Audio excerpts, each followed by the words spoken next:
number 549. If you go back to the desk, please, 549. The next number is 513. 513.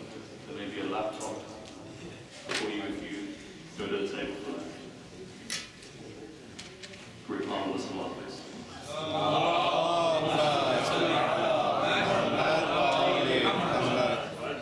أعوذ بالله السميع العليم من الشيطان اللعين الرجيم بسم الله الرحمن الرحيم الحمد لله والصلاة على أهلها أما بعد فقد قال الله الحكيم في القرآن الكريم وهو أصدق القائلين قوله الحق بسم الله الرحمن الرحيم ونريد أن نمن على الذين استضعفوا ونجعلهم أئمة ونجعلهم الوارثين ونمكن لهم في الأرض صدق الله العلي العظيم رب محمد وعلى آله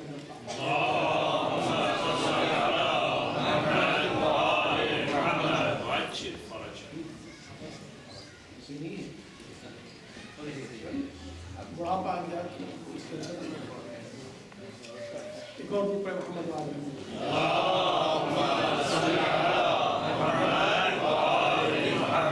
بڑھاپا بھی ہے مریض دل بھی ہو چکا ہوں لہذا یہ دنیا اس قسم کے آثار کو ظاہر کر دیتی ہے. بہرحال خدمت یہ ہے کہ جب کسی عمارت کی تعمیر کی جاتی ہے تو اگر وہ عمارت چھوٹی ہو 2-3 منزلہ کی ہو نارمل ایک مکان ہو تو اس کے لیے ایک بنیاد کھودی جاتی ہے تاکہ اس کے اوپر دیوار کو استوار کیا جائے. وہ دیواریں وہ بنیاد بہت زیادہ گہری نہیں ہوتی ہے شاید 2-3 فٹ کی ہو ایسی سے زیادہ نہیں ہوتی ہے اور اس کے اوپر دیوار کھڑی کر دی جاتی ہے. لیکن اگر کوئی بہت بڑا پلازا بنانا ہو مقصود ہو کوئی بہت اونچی بلڈنگ تعمیر کرنی ہو تو اس کے لیے بہت گہری نیو کھودی جاتی ہے یہاں تک کہ وہ اتنی گہرائی میں کھودی جاتی ہے کہ اس کو دیکھ کے لگتا ہے کہ شاید نیچے بھی کوئی فلور بننے والا ہے نیچے بھی کوئی عمارت تعمیر ہونے والی ہے. وہ درحقیقت اس کی اوپر اس عمارت کو تعمیر کیا جاتا ہے جو بہت بلند ہونے والی ہوتی ہے. میں اپنی گفتگو کو سہارا دیتا ہوں ایک شعر سے اور وہ یہ کہ ستیزہ کار رہا ہے ازل سے تا امروز ستیزہ کار رہا ہے ازل سے تا امروز چراغ مصطفی سے شرار بولہبی. یہ تو ازل سے ایک سلسلہ ایسا چلا ہے کہ چراغ مصطفی سے شرار بولہبی مسلسل ٹکراتا رہا ہے لیکن اس کی سدباق کے لیے اس کے روک تھام کرنے کے لیے کچھ وہ ذرائع استعمال کیے جاتے ہیں کچھ ایسے وسائل کو بروئے کار لیا جاتا ہے تاکہ اپنی اس عمارت کو محفوظ رکھا جا سکے. جتنی گہری بنیاد ہوتی ہے اتنی مضبوط عمارت ہوتی ہے. اگر صرف زمین کے اوپر دیوار کھڑی کر دی جائے تو بہت جلد گر جایا کرتی ہے. یہاں عزیزان محترم انقلاب اسلامی کے دنیا کے اوپر اثرات یہ ہے میرا موضوع اور اسی سے متعلق چند گزارشات آپ کی خدمت میں اور اس کے بعد آپ کی زحمتیں تمام. یہ انقلاب اسلامی کے اثرات پوری دنیا پر کس طریقے سے مرتب ہو سکتے تھے. ایک انقلاب ایک ایسی مملکت سے اٹھا وہ مملکت اسلامی جمہوری ایران جو بعد میں بنی پہلے صرف ایک ایران تھا لیکن سب کا ایک مقام نظر تھا سب کے لیے نور نظر تھا سب کے لیے جاذب نظر تھا سب کے لیے بہترین مملکت قرار پا رہا تھا. ایسی مملکت کہ جسے جو اپنی جذبوں کی تسکین کے لیے اپنی خواہشات کی تکمیل کے لیے اپنے احساسات کو پروان چڑھانے کے لیے اگر اس کو اپنی مملکت و سرزمین میں کوئی وسائل میسر نہ آ رہے ہوں تو وہ ایران کا رخ کر لیتا تھا اور وہاں اس سے وہ تمام تر چیزیں مل جایا کرتی تھی جو آج جس کی تلاش میں لوگ یورپ کی رخ کرتے ہیں یورپ کی طرف بڑھتے ہیں. یہ انقلاب اسلامی کو اس انداز سے آگے بڑھانا تھا کہ دنیا بھر بھی اپنے اثرات کو قائم کر سکے لیکن اس کے لیے ضروری تھا جیسے میں نے مثال سے شروع میں عرض کی کہ بنیاد مضبوط ہونی چاہیے. کسی نے حضرت امام خمینی رضوان اللہ تعالی علیہ سے سوال کیا تھا جب انقلاب اسلامی کی گفتگو ہو رہی تھی. 2 اہم ترین مرحلے تھے. ایک اجتماع تھا وہ اجتماع کی جو تمام تر علماء کرام تھے جو آیات اللہ الزام تھے ان کے مجمع میں جب امام خمینی نے مدرسہ فیضیہ میں کہا تھا کہ ماں امریکہ را زیر پامی گزاری ہم امریکہ کو اپنے پیروں تلے رہنے گے تو وہاں موجود علماء کرام جو کہ چوک گئے تھے وہ حیرت زدہ ہو گئے تھے کہ کیا بات کرتے ہیں آقا ہم یہ مدرسہ فیضیہ کی حدود میں بیٹھے ہوئے ہیں اور امریکہ کے متعلق یہ گفتگو کر رہے ہیں. کون سا امریکہ عزیزو؟ وہ امریکہ جس امریکہ کے بارے میں ہے کہ اس کا سفیر پاکستان کے دورے پر آیا تھا.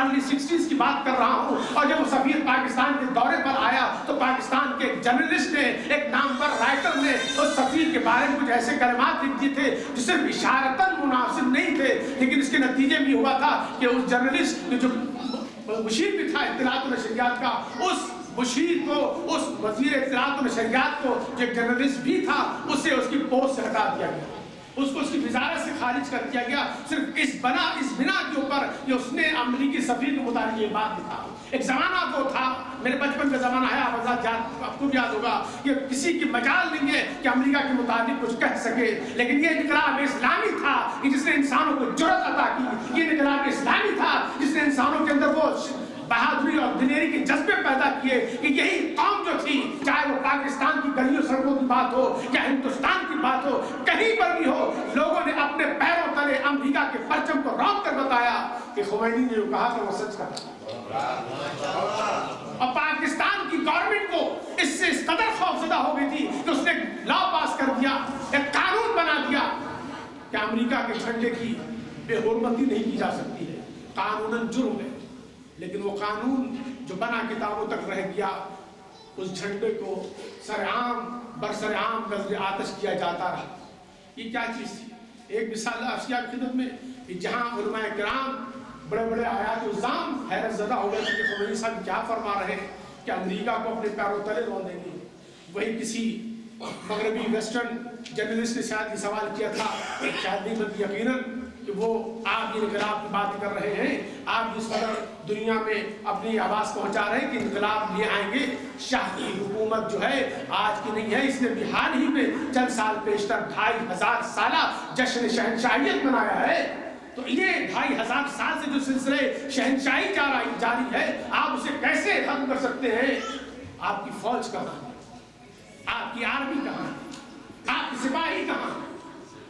تو امام خمینی نے اس وقت فرمایا تھا کہ میرے فوجی اور میرے سپاہی ماؤں کی آغوش میں پڑ رہے ہیں یا گہواروں میں جھول رہے ہیں. تو مقصد کیا تھا کہ امام خمینی بتانا ہی چاہ رہے تھے کہ اس انقلاب کو لانے کے لیے میں نے کوشش جو شروع کی ہے وہ ابھی سے کرتی ہے جبکہ بچے ابھی ماؤں کی آغوش میں ہیں. تو کہنے کا مقصد یہ ہے کہ کسی انقلاب کو لانے کے لیے اور اس انقلاب کو پائیدار بنانے کے لیے اور دنیا تک اس کو پہنچانے کے لیے تربیت کی ضرورت ہوتی ہے, ان کی حقیقی طور پر ایسی پرورش کی ضرورت ہوتی ہے کہ جو اس انقلاب کی حقیقی معاون و مددگار بن سکے. آج ہم اگر دیکھیں اور تھوڑا سا اپنا جائزہ لیں اور انقلاب اسلامی کو بھی دیکھیں, انقلاب اسلامی کا تمام تر صحرا جو جاتا ہے یا پہنچایا گیا یا جس کا اعتراف امام خمینی رضوان اللہ علیہ نے اپنی مختلف اسپیچز میں کیا, وہ یہی کیا, وہ یہی کہا کرتے تھے کہ میں حج داری از عاشورہ داری, این محرم و سفر است کہ اسلام اور زندگی کی دعوت ہے. یہ محرم و سفر ہے کہ جس نے اسلام کو زندہ رکھا ہوا ہے. یہ انقلاب جو ہے وہ محرم کی برکت ہے, یہ انقلاب جو ہے وہ عاشورہ کی برکت ہے. تو کیا ہم عاشورہ نہیں مناتے ہیں؟ کیا ہمارے یہاں محرم نہیں ہوتا ہے؟ صرف ایران میں محرم ہوتا ہے؟ سوچنے کی بات نہیں ہے چیزوں, اس پہ غور کرنے کی ضرورت نہیں ہے. کیا پاکستانی کمیونٹی میں یا پورے پاکستان میں عزاداری نہیں ہوتی؟ بے تحاشا عزاداری ہوتی ہے. ایران میں بھی عزاداری ہوتی ہے, بے تحاشا عزاداری ہوتی ہے. ایران میں عزاداری ہوئی تو انقلاب اسلامی آ گیا, پاکستان میں عزاداری ہو رہی ہے تو ابھی تک انقلاب اسلامی دور کی بات ہے, انقلاب انسانی بھی نہیں آ رہا ہے. ہمارے اندر آج ہم زیارتوں پہ جاتے ہیں, کربلا اور نجف میں جا کے ہم بیٹھ کے جھگڑے کرتے ہیں, آپس میں مومن ایک دوسرے کا گریبان پکڑتے ہیں, ایک دوسرے کو برا بھلا کہتے ہیں. مسجد و امام بارگاہ میں ایک دوسرے سے ہم گتھم گتھا ہو جاتے ہیں. یہ کیا بات ہے؟ کیا عزاداری مختلف ہے؟ عزاداری کا میسج مختلف ہے؟ نہیں, ایسا نہیں ہے. عزاداری ایک ہی ہے, حسین ایک ہے, کربلا ایک ہے. پیغام کو سمجھانے کی ضرورت ہے اور اس کے طریقہ کار کو سمجھنے کی ضرورت ہے. شاید ہم نے کوشش نہیں کی کہ ہم اپنی عزاداری سے ہم بھی کوئی انقلاب لے کر آ جائیں, ورنہ کوئی مسئلہ نہیں تھا کہ پاکستان میں بھی کوئی انقلاب اسلامی آ جائے.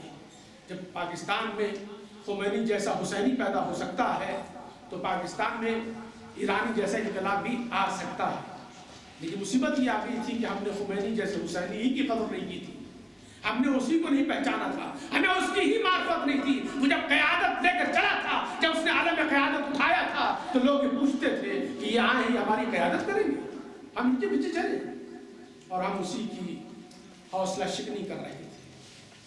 آج بزرگ قسم کی ہے، میں نے پچھلے پروگرام میں بھی آیت اللہ بہجت کی جو کانفرنس تھی اس میں بھی ستائش کی تھی اور تعریف کی تھی، اپریشیٹ کیا تھا اس عمل کو کہ مسجد امام بارگاہوں سے اس قسم کے اجتماع کا پروگرام اگر ہو تو ہمارے اندر کوئی تحول پیدا ہو سکتا ہے، ہمارے اندر تحرک پیدا ہو سکتا ہے، ہمارے اندر انقلابی روح بیدار ہو سکتی ہے، ادروائز ہم انقلابی نہیں بن سکتے ہیں۔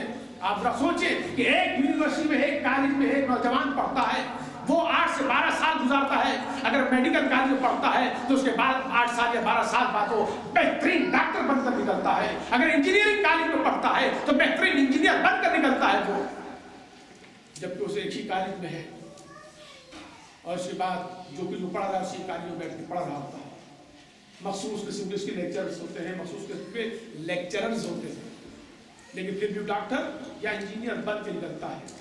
ہمارے پاس کتنی بڑی یونیورسٹی ہے جو 1400 سال سے کھلی ہوئی ہے، اور اس کے اندر مسلسل مختلف قسم کے انتہائی اعلیٰ تعلیم یافتہ ہنرمند قسم کے اساتذہ علماء کی شکل میں، خطباء کی شکل میں آتے ہیں اور وہ کلاسز لیتے ہیں، مسلسل کلاس ہو رہی ہوتی ہے، لیکن اس کلاس کے باوجود ہر کالج ایک رزلٹ پیش کر سکتا ہے اپنے سال کے اختتام پر کہ اس سال اس کالج سے 2000 طلباء جو ہے ڈاکٹر بن کر نکلے، اس سال اس کالج سے 2000 یا 1000 یا 3000 انجینئر بن کے نکلے۔ ہم کیا بتا سکتے ہیں کہ ہم نے اپنے کالج سے، اپنی یونیورسٹی سے کتنے کیا نکالے؟ یہ بھی بتانا کیا نکالے؟ لڑاکو نکالے، جھڑاکو نکالے، ایک دوسرے کی ٹانگ کھینچنے والے نکالے، ایک دوسرے کی توہین کرنے والے نکالے، بے نمازی نکالے، بے عمل نکالے، یا نہیں ہم نے بڑے باعمل نکالے؟ نکلے، یقیناً نکلے، ایسا بھی نہیں ہے، اس لیے کہ ابھی الحمدللہ ایسے علماء باقی ہیں ہمارے معاشرے اور سوسائٹی میں، اور الحمدللہ اس ادارے میں تک یہ سلسلہ شروع ہو چکا ہے کہ مسلسل ایسے بہترین صاحبان علم و عمل آ رہے ہیں مجالس محرم میں، تو یقیناً اگر یہ سلسلہ تعدیر قائم رہا تو یہاں سے بھی پھر ایسے ہی رزلٹ نکلیں گے جس کے لیے کہا جا سکے گا کہ ہاں روحانی ڈاکٹر نکل رہے ہیں، روحانی انجینئر نکل رہے ہیں۔ گفتگو ختم کرنے کے لیے صرف اس پوائنٹ کو پھر دوبارہ ٹچ کرتا ہوں کہ انقلاب اسلامی کی دنیا کے اثرات کیا ہوتے ہیں۔ انقلاب اسلامی کی دنیا کے جو اثرات ہوئے ہیں، یاد رکھیے گا کہ یہ انقلاب ہے برکت محرم کی، برکت ہے ماہ سفر کی، برکت ہے عاشورہ کی، اور اس برکت کے نتیجے میں آج دنیا میں تحرک پیدا ہوا ہے، آج دنیا میں انقلاب برپا ہوا ہے۔ اگر آپ دیکھ رہے ہیں کہ مصر سے وہاں کے ڈکٹیٹر کو نکال کر باہر پھینک دیا گیا ہے، اگر یمن کا ڈکٹیٹر فرار اختیار کر گیا ہے، اگر بحرین میں انقلاب برپا ہو رہا ہے، اگر الجیریا میں، اگر ونزویلا میں، اگر دوسری اور ممالک، افریقی ممالک میں کوئی حرکت پیدا ہوئی ہے، تو یہ صرف اور صرف برکت ہے انقلاب اسلامی کی کہ جس نے جرأت اظہار عطا کی، جس نے قوت گویائی دی ہے، جس نے جابر و ظالم حکمرانوں کا مقابلہ کرنے کی صلاحیت عطا کی ہے۔ ورنہ انسان سوچتا تھا کہاں ہم کہاں ہوں، کیسے ہم اس پاور کی حکومت کے خلاف تو کبھی آ ہی نہیں سکتے ہیں۔ لیکن الحمدللہ یہی بحرین دیکھیے جس کی 90% یا 95% پاپولیشن شیعہ مسلمانوں کی، اور چند گروہ، چند طبقہ، یہ 2% لوگ مثال کے طور پر حکمرانی کر رہے تھے، اور ایسی حکمرانی کر رہے تھے کہ کھل کر سانس بھی نہیں لی جا سکتی۔ لیکن آخر انقلاب اسلامی ہی نے انہیں یہ شعور عطا کیا، آہستہ آہستہ انہوں نے درک کیا، تربیت کی، اور آج اتنا ظلم و ستم سہنے کے بعد بھی آج وہ کھڑے ہوئے ہیں اور اپنی جان کو ہتھیلی پہ لے کر اپنے حق کی آواز بلند کر رہے ہیں۔ تو انقلاب اسلامی کے اثرات ہم یہی کہہ سکتے ہیں کہ اس نے دنیا کو بیدار کیا ہے اور دنیا کے لوگوں کو شعور آزادی عطا کیا ہے، شعور زندگی عطا کیا ہے، اور یہی انقلاب اسلامی کی برکت ہے۔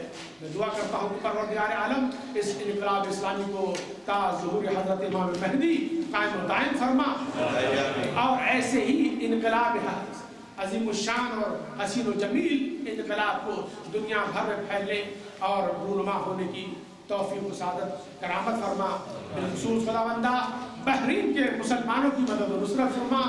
آل سقوط کا وہاں سے آل خلیفہ کا سقوط فرما. پہلے آگے انشاءاللہ بھول جائے گا. آل فہد کا آل خلیفہ کا سقوط فرما اور آل سعود کا بھی سقوط فرما کہ جہاں تکلیف اور احسان ظلم ہو رہا ہے. والسلام علیکم ورحمۃ اللہ وبرکاتہ.